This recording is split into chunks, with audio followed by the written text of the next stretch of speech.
She's one of my favorites. She's about to move to LA for an undetermined amount of time, so you're very lucky to see her right now. You might have seen her on Gotham Comedy Live. Give it up for the very funny Grayson Morris!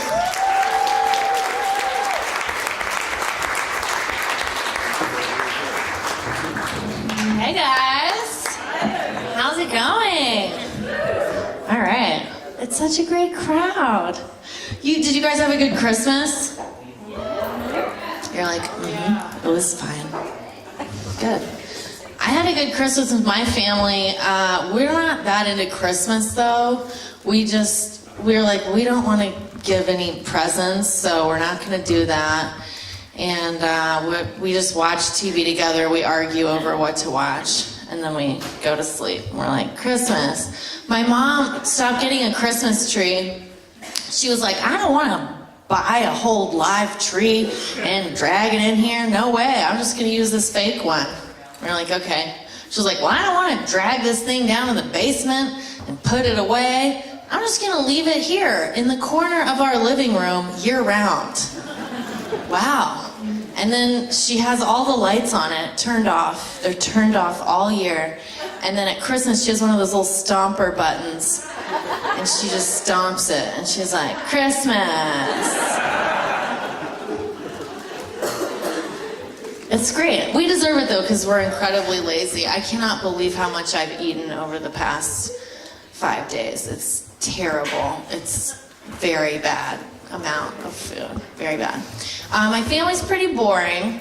Last New Year's, we were together for New Year's, and I was like, hey, it's Morris Family Fun Night, all right? What are we gonna do? This is great. Let's play some games. My dad was like, oh, you just want to have fun all the time. You want everyone else to have fun too. I was like, it's my special gift for the world, Papa. It's like New Year's Eve. They were like, ugh. I was like, let's do something. They're like, what are you gonna do? What do people do? I was like, we could turn on the TV and watch the ball drop. That's like the most obvious thing that one could do. I was like, we'll watch other people have fun through a screen. It's great. My family was like, psh. And they went to bed at 11:45. And I was like, that's pretty bad, even for us, guys. Pretty bad. I was hanging out with my family for Thanksgiving, and you know how you always ask young people what they're doing? Like whoever's the youngest, they're like, what are you getting into, buddy? Soccer? Okay, what are you in? Oh, cool, and play the flute. All right, great. My family, I'm the youngest. I am 35 years old. I am the youngest. They're like, we're all boring. What are you doing? Grayson, what are you up to? Puppets? I'm also a puppeteer, by the way. They're like, puppets? What do? You do Muppets? No, I don't do Muppets. Like, what are you doing? What are you doing? I was like, well, my last show was 3 creepy dollies that are best friends, and it's like their birthday party, and then they meet an even creepier, like a zombie doll, and they give her a present. It's like a really fucked up, weirdy doll as a present, and then they just like pull her apart by accident and like play with her disembodied parts.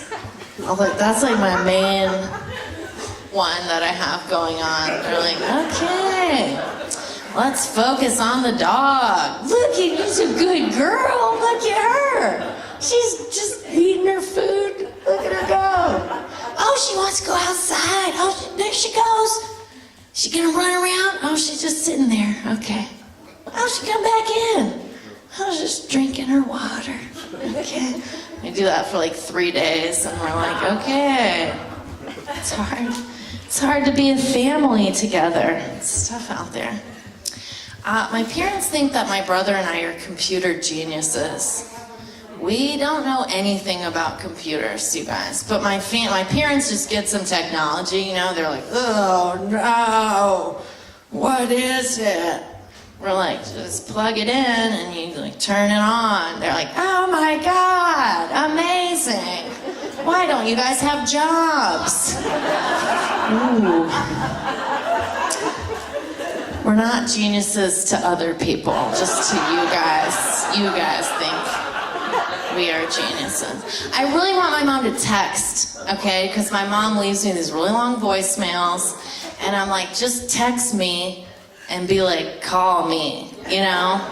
My mom's like, why would I do that when I can just call? You just call me. We just call each other. It's great. I'm like, ugh, sometimes I just want you to be like, I'll be there soon or whatever. Texting, am I right? Can you with me? Okay? It's great.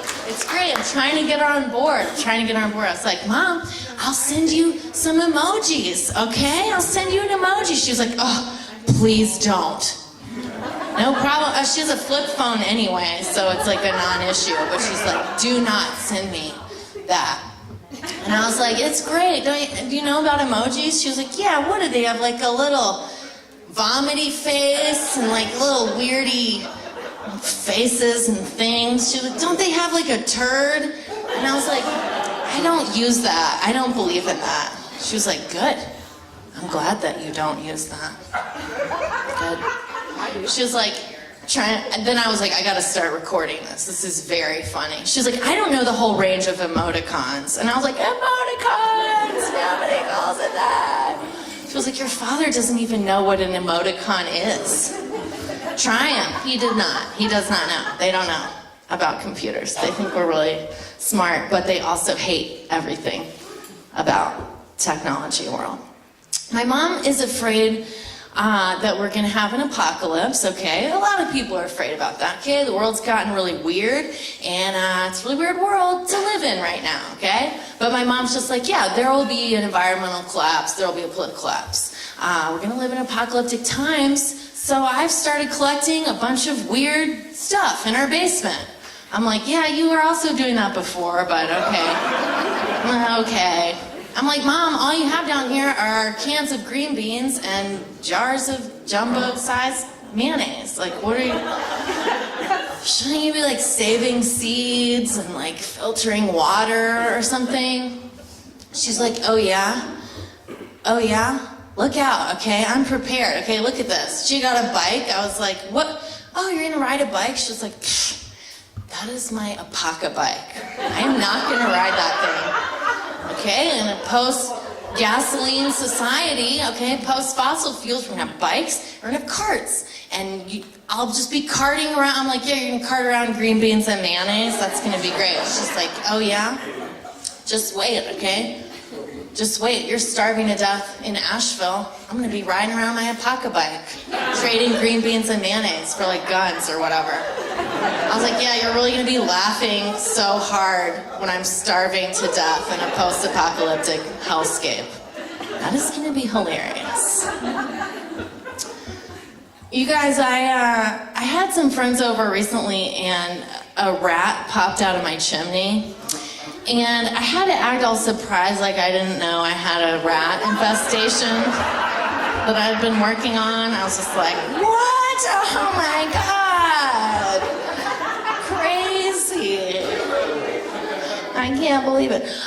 What are we all gonna do about this tonight? Let's put our heads together. This is great. They did not do anything about that. You guys, I had my tarot cards read, which is a common Asheville thing that you might do. And I got the 5 of Pentacles card, which the picture on the card is just 2 orphans wearing threadbare cloaks.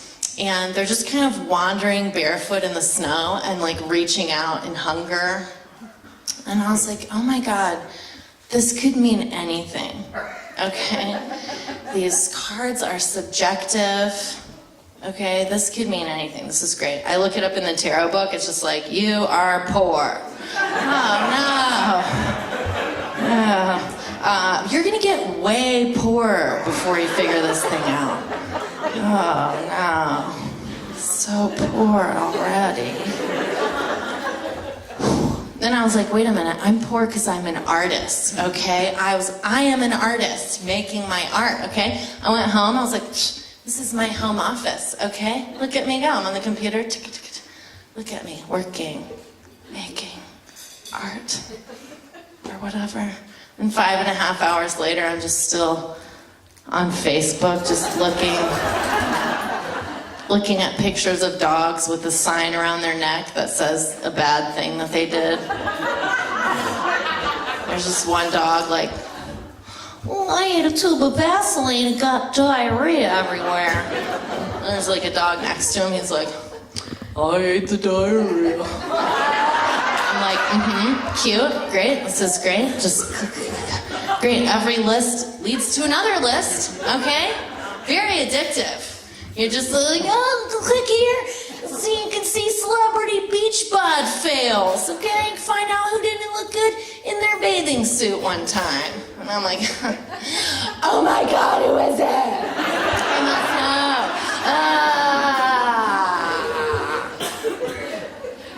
5.5 hours later, I like spin out of my like cyber K-hole. I'm just like, okay.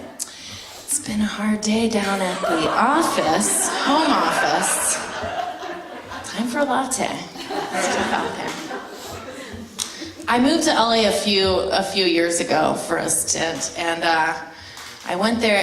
It's easy to be poor in LA. You just go to LA, and you are already poor by LA standards. Oh no. My first day there, I saw a man on the side of the road with a cardboard sign. And he saw that my car was full of stuff, and he was like, hey, do you live in your car? And I was like, it's kind of like an in the car, out of the car scenario that I have going on. He's like, yeah, I used to do that. And he gave me a fucking $1, okay? I was like, Hollywood.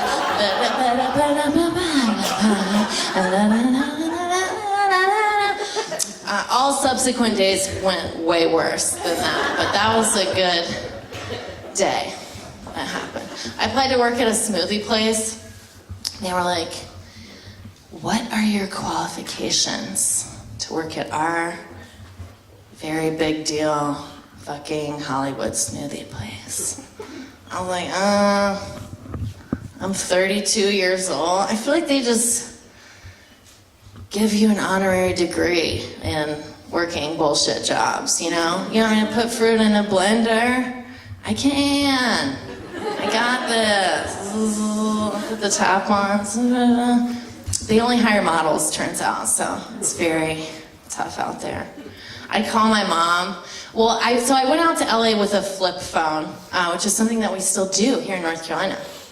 I had a flip phone, this was a couple years ago. And people are like, are you making a statement? I was like, my statement is, I live in my car. So, but I did get a place to live at one point, and what I had the internet, and I'd look up where I was going, and I would write it down in a notebook, and I'd get in the car, and I'd just go on LA's expansive freeway system and just get lost immediately, you know, and I had a paper map. I was just like driving in traffic, like, well, it's so big, oh no. But I knew that at any given moment I could call my mom and ask her for directions, right? And so at any given moment my mom is at home, she's like near the home phone on the computer, just Googling the truth about September 11th. She's just really getting to the bottom of it, you guys. It's great. So at any given moment I can call her and ask her for directions. I call, I'm just like, Mom, quick, I'm driving and I need directions to this comedy show. I'm late for the comedy show. Just please look up the directions, that'd be great. My mom's like, oh, Grayson, is that you? Oh. I'm like, yeah, it's me, your only daughter. Just please look up the directions, that'd be great. She's like, oh, well, how's it going out there in Hollywood? Are you famous yet? Because, you know, you're just a bright, shining star, and we're just so proud of you. And any day, all those big, fancy Hollywood people are going to realize that you're so special. Yeah, I'm not famous yet, but those directions would be great. That'd be great. Also, I need some more money. Please, thank you, and sorry. Mom's like, oh, well, what about all that other money that we gave you earlier? What do you need money for? I'm like, it's not really for anything. I just spent all my money and I do not have any left. very sorry. And totes, we'll pay you back soon. Awesome. And I was like, aren't you 32 years old? I'm just like, let's just get back to the directions. That'd be great, that'd be great. And I was like, okay, let me just see. You're near Riverside, and your cousin lives in Riverside. And y'all could get together and have a visit. Yeah, great, we'll do it later. Wonderful, we're totally gonna do it, that's great. She's like, okay, let me just see. I'm looking at a map of the United States. Yeah, zoom in. Zoom into the map. She's like, my mom would just be a hilarious emergency telephone operator, Someone just call, be like, help, I've been stabbed, I'm bleeding. My mom would be like, oh my gosh, why would they do that to you? I don't know. Send help. Are you okay? No. Please. She's like, okay, let me see. I'm looking at the United States.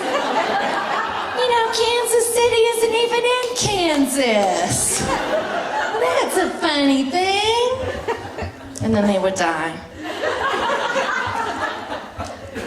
Lucky for us, that's not her job. She's just figuring out September 11th all the time. You guys, this is the outfit that I've worn for you tonight. I try to just wear good stuff. This is pretty good. I feel like it's doing all right. It's hard for me, though. I have to try very hard to fit in. I'm just trying very hard all the time. I was wearing toenail polish the other day. My friend was like, toenail polish, look out, what's going on? I was like, I have been watching a lot of RuPaul's Drag Race. They're very fabulous. And I thought I'd try it out a little bit. That's the best I can do. I usually I'm like a hoodie kind of person, and I like hoodies because it just covers up your whole thing, It's like I have a body, but no one can see it. Great, that's great. I bought a dress recently. I bought like a cool little dressy thing, and I knew I looked good in it because I wore it outside, and men immediately made me feel unsafe. And I was like, oh yeah, that's why. Thanks for reminding me. That's why I'm a hoodie lifestyle kind of thing. But sometimes I try, you guys, like, I always look like shit in an airport. In an airport, I'm wearing sweats and Crocs and just like a weird t-shirt with a hole in it and like my hair up and a thing. And I'm just like carrying broken luggage, I'm like, I don't know these airport people, who cares, But then I see like an airport lady and she's like blow dry, mascara, she's got boots with little fringy tassels, and she just has like a white leather luggage set. She's like confidently striding through. I'm like, wow, so cool. I'm in my notebook just like, blow dry your hair. Toenail polish. It's good. I realized I have low sexual self-esteem. I had a boyfriend. I was like, oh, he'll treasure me and my appearance, and then I can just feel great about myself, But it didn't even work. I was like, oh, okay.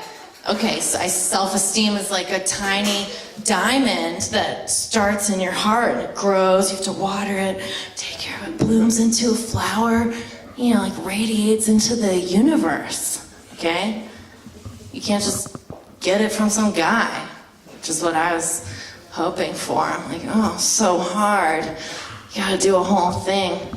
I was like, I'm gonna take a burlesque class, okay? I'm gonna pay another empowered woman to empower me. This is great. I get in there, I'm just wearing like sweats or something, with some other like frumpy older lady. We're both there just like, teach us the way.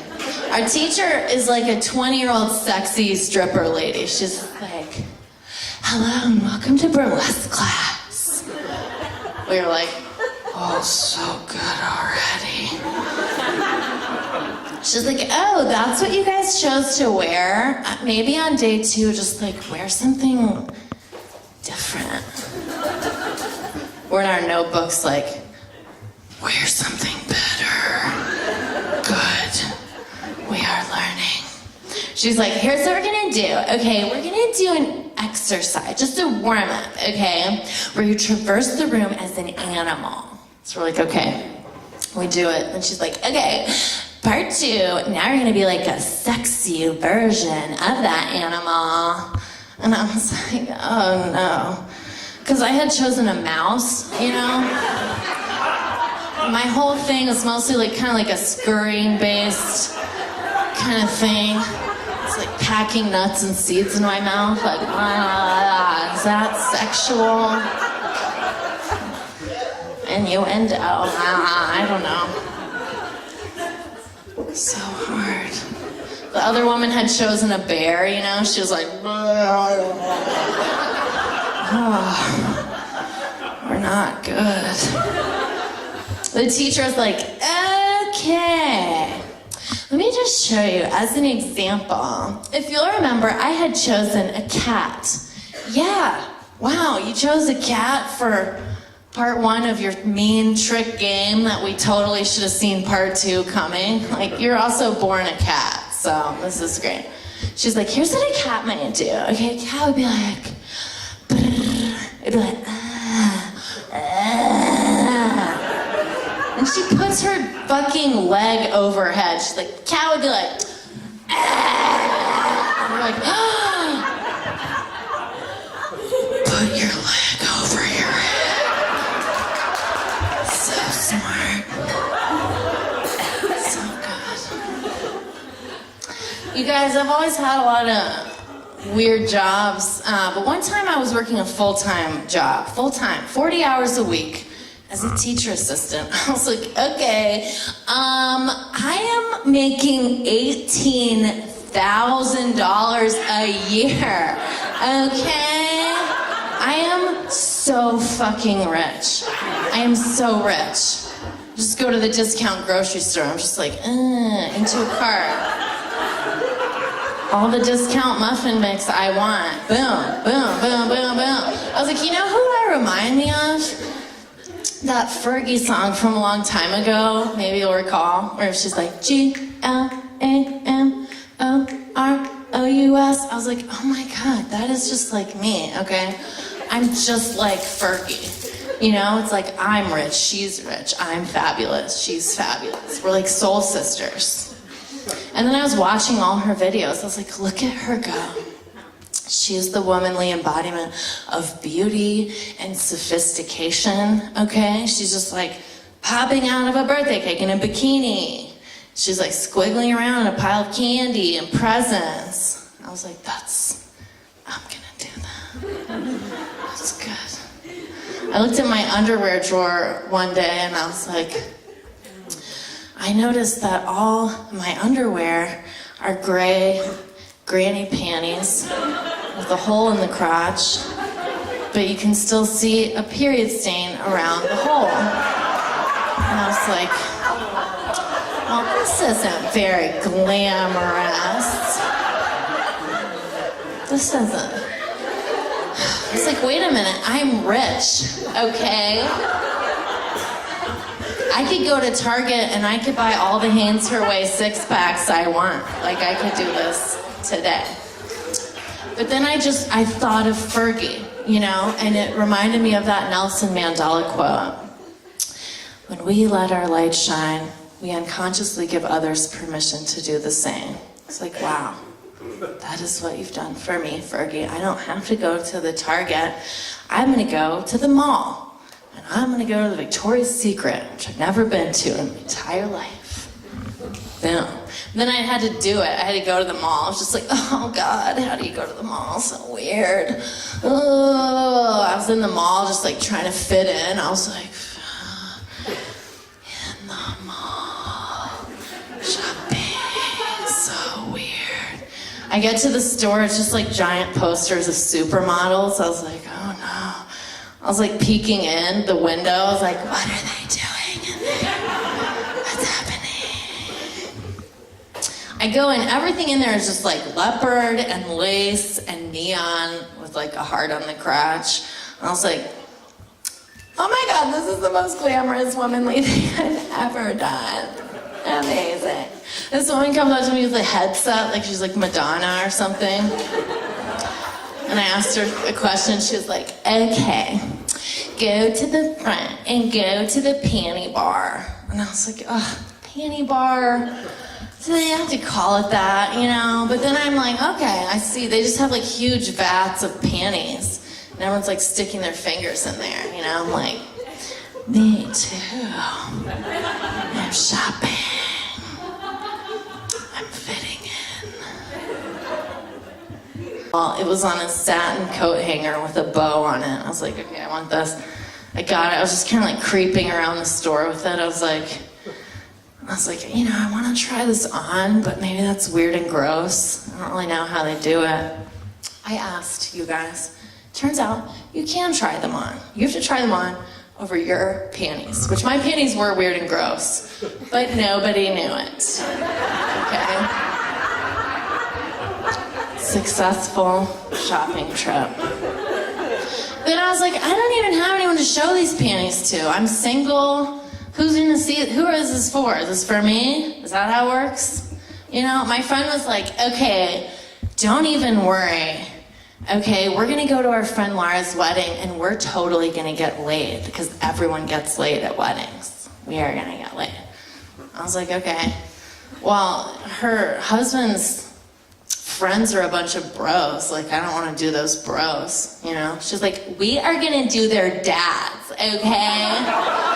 We are gonna do their dads. I was like, okay. The wedding's like 7 months from now. Like, maybe we're gonna do some dads 7 months from now. My panties will be all fucked up by then anyway.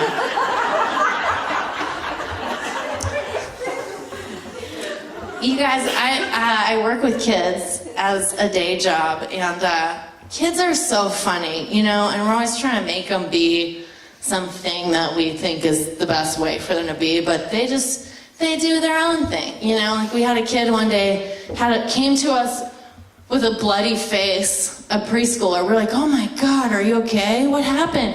And he was like, I found this big rock and I was throwing it up and just like trying to catch it. And we're like, oh yeah, the lesson is just like built right in, you know? It's like a Zen koan about gravity. It's great. We had another little kid that liked to play dead under the play structure. She would just lay face down in the dirt. But we got used to it. We're like, she's exploring her conceptions of, you know, reality and mortality. Okay, this is great. But it just looks weird when parents look on. They're just like, why is someone laying dead face down? That's a weird game. Okay, and then the other children would like drag her around, you know, through the dirt and make a little trail. They're like, she's dead. We're like, what do people do? What do we do when she's dead? They're like, we are gonna have a funeral for her. We were like, what should we do? And they're like, we stare at her and we all say, I love you over and over again. So we did that until they got bored. Then they started dragging her through the dirt, you know? But then she got bored, so just like popped up with her face full of dirt, just like the Exorcist, like, wow! It's just a weird game for parents to see. My friend took his baby to his mom's house recently, and his mom has crucifixes everywhere. The baby is 2, so she looks up, she's like, what is that? And he was like, that is Jesus Christ. And she was like, what is that? And he was like, some people think that he is the Son of God, and he came down to earth. She's like, what is that?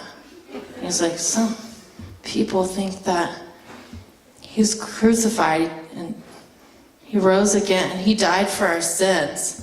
And she was like, oh. She was like, oh yeah, I got you. How do they know things? One time I had a little girl raise her hand and I was like, yes, little Jennifer, yes. And she was just like, I know your secret. And I was like, oh no. Oh, wait a minute, I don't even have a secret. What are you doing? How would you know it? You just found the most disturbing thing you could say to grown-ups, and it works every time. Every time. I used to work with 10-year-olds, you guys, and 10 years old is the age where we decide to tell children all the sad truths of our world.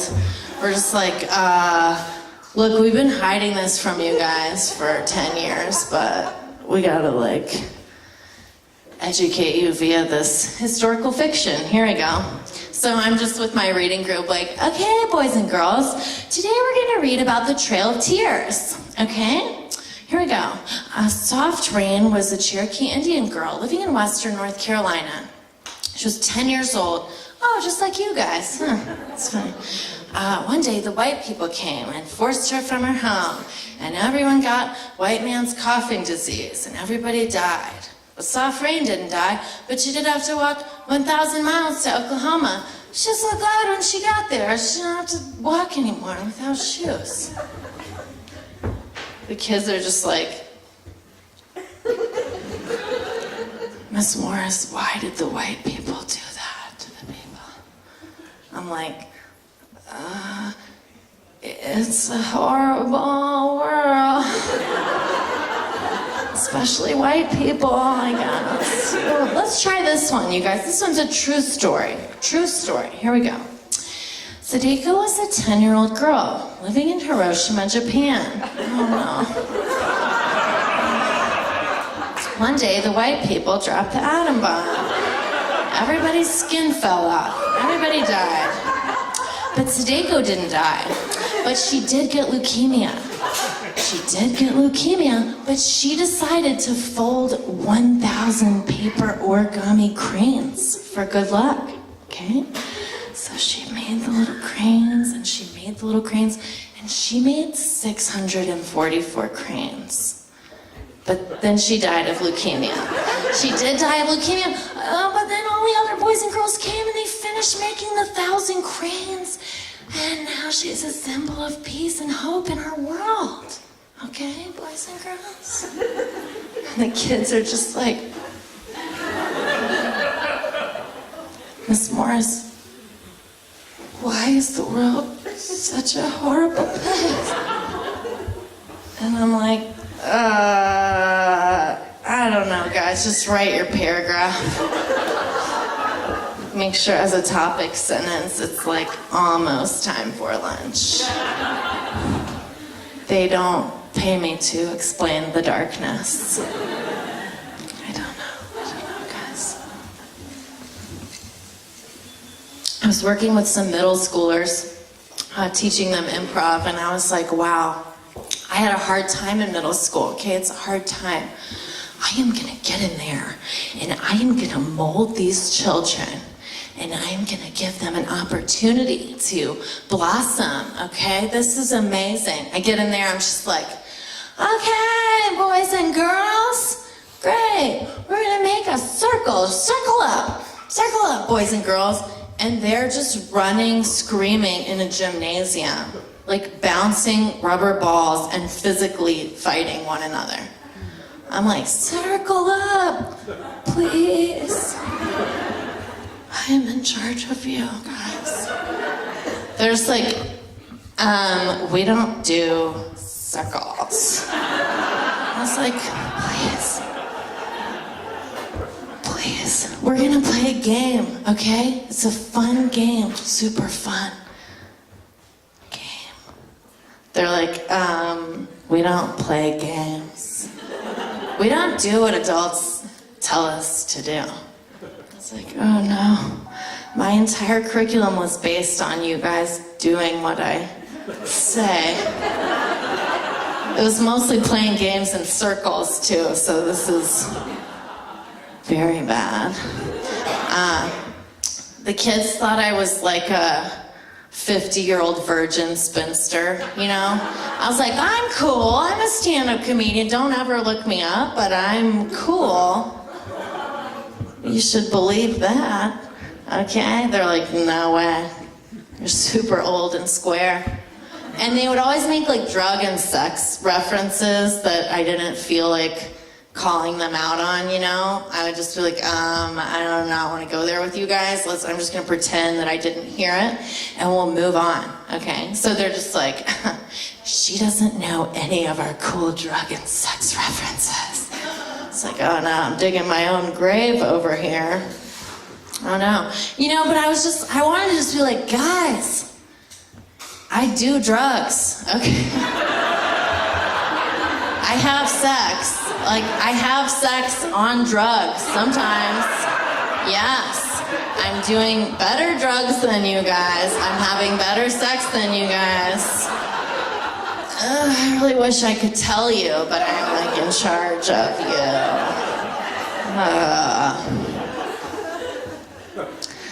You guys, I had cancer. I had skin cancer on my chest right here. I had melanoma, and I had to go to a plastic surgeon to cut it out.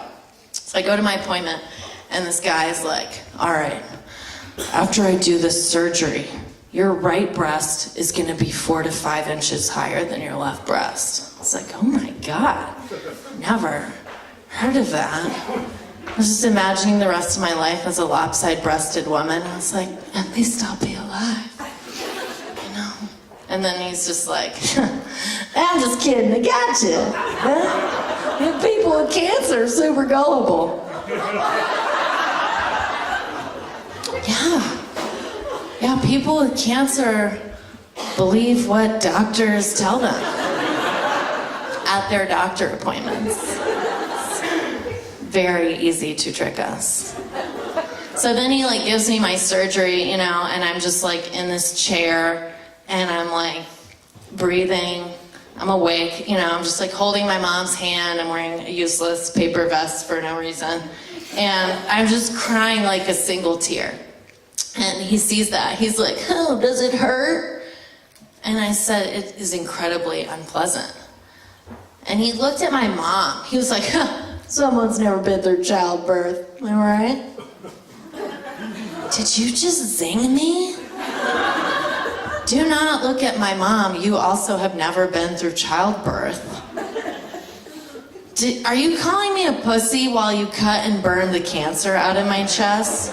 Even if you do think I'm a pussy, maybe just keep that in your heart, for later. And you can go home, you're having your stupid lobster-encrusted steak dinner with your, stupid plastic wife, and you're just telling her about your day, You can be like, I was cutting cancer of some pussy today, she's all crying. And his wife's just like, you tell him. Wow. You guys can have that whole moment without me. That'd be great. So they were like, okay, we cut out your cancer, you're cancer-free, but you gotta do digital imaging, okay? We gotta trace your moles, make sure you don't get any more cancer. I was like, wow, digital imaging?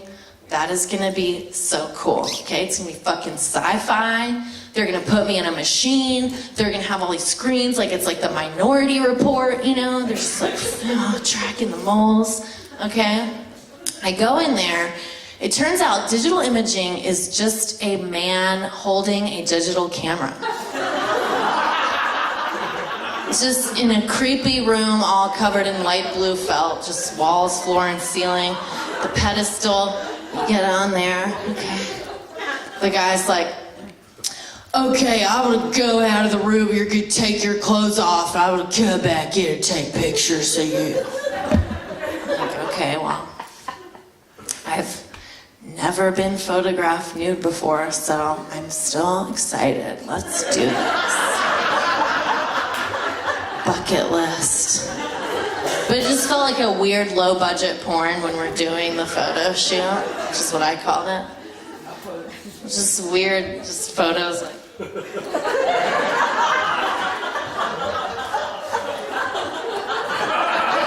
And there's a woman there with a stick with my name on the end of it, just to stick into every frame. So she's there too, just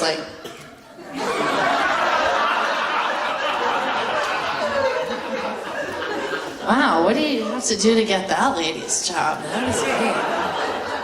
Good stuff. I went to the dermatologist this summer, and I have to go every year. And the woman at the dermatologist's office, she was like, okay, are you on any medications? And I was like, no. And she was like, what about birth control? Are you on birth control? You need to control your births. You gotta get on birth control. Get on there. I was like, well, I'm not on birth control because me and my partner broke up, so I don't need it anymore right now. stopped using it. She was like, what if you get back together? And what if you and your partner get back together, okay? Then you need birth control, okay? What if you get back together? I was like, well, I hoped we would get back together. And I thought that we might for a while, but then we were writing letters, and his letters were very unsatisfactory, and I realized that maybe I just loved him more than he loved me the whole time, and he didn't even care. And then I was like, sometimes not everyone has a partner and a family. Sometimes you're just one person in the world, and you just go through your life, and people are like, your family. You're like, I don't have one. I'm just one person. I'm not getting any younger, so we'll see what happens. She was like, okay, so you're not on any medications. Doctor will be with you shortly. Ugh. When my boyfriend dumped me, I sprained my ankle immediately, and I could not walk for 6 weeks. And I just lived in my bed in a fort made out of blankets, and I would go in there and like peek out in my empty room and be like, there's nothing, you know? And I was just kind of existing in there. I was like, you know what's not depressing? Just being on my phone, like, let's do that. Let's get the phone in here. I'm on my phone just like looking up questions like, why do people stop loving each other? And the Yahoo forums do not have very good answers. Turns out they didn't figure it out.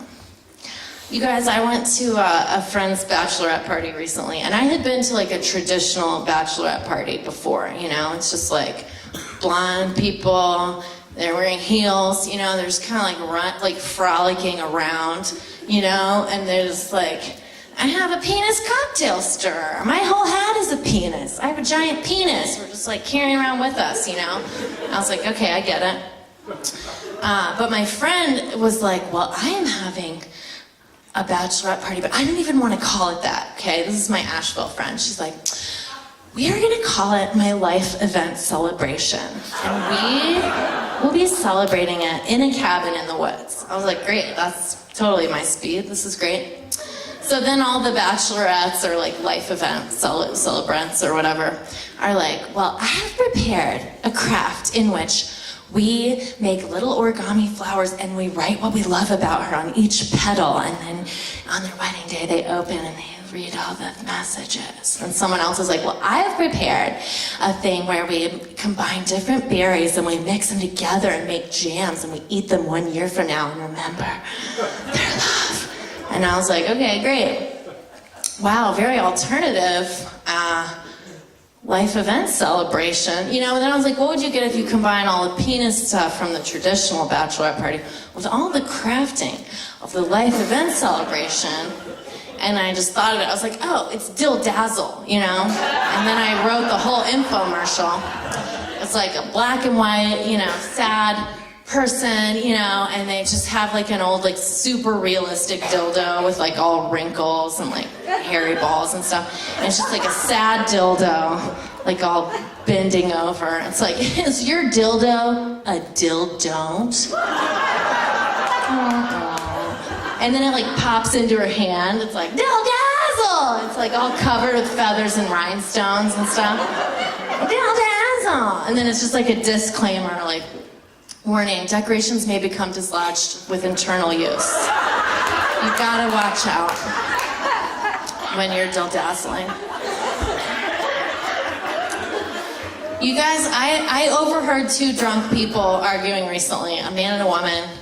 And the man was just very bad, and he was just saying bad things, and he was like saying the word whore a lot, and like abortion, and like just a bunch of stuff, and I was just kind of like grimacing nearby. I was like, oh no, your safety. You know, I was kind of like, do you need me? You know, but this woman saw me like grimacing near her, and so she like turned around and like grabbed my face, and she was like, don't even worry, he's gonna eat out my pussy so hard later that night. I was like, whoa, time out. Why are you telling me this? But then I was like, okay, you know, he looks like a jerk now. She wants me to know he's a gentleman in the sack. Wants me to know. But then I was like, you know what? Like, if I knew that someone's gonna eat my pussy so hard later tonight, you know, I'd just keep it in my heart. Like, oh, I can't wait, you know? Or whatever, I wouldn't just like scream it into someone's face and then fall out of a bar stool. But to each their own. But, you know, one time I told this story and someone came up to me and he was like, after my comedy show, he was like, hey, I like that joke you have about your pussy. I was like, oh, thank you, a fan. Not really about my pussy, but okay, sure. He was like, you know, I like that joke because you make it sound like eating out your pussy isn't totally disgusting, you know? Like it's not repulsive to eat out someone's pussy. Oh, I hoped it wasn't. Uh-oh. Then he was like, hey, you want to hang out sometime? No! That is the worst pickup line I have ever heard. Sounds like eating out your pussy isn't totally disgusting. Wow, try saying any other thing. That would be great. Way better. You guys, it's tough out there, okay, as a single, modern lady in our world, you know? 'Cause you gotta date men, okay? Oh, no. Oh, no. It's tough. I was like, okay, I've hit rock bottom. Let's see what the fuck's going on the internet. I don't know, the internet. I don't know. My friends were like, oh my God. You are a strong, proud woman, okay? You get out there on that internet dating and you do it, girlfriend. You have got this, okay? I was like, oh my God, yes, I am so strong and proud. I have got this. You don't feel like a strong, proud woman when you're actually doing the internet dating. It's just me in my room, alone, in the dark at night, just like, just looking at pictures of horrible people. Singles in your area. Oh no. Their pictures is them staring into their webcam like.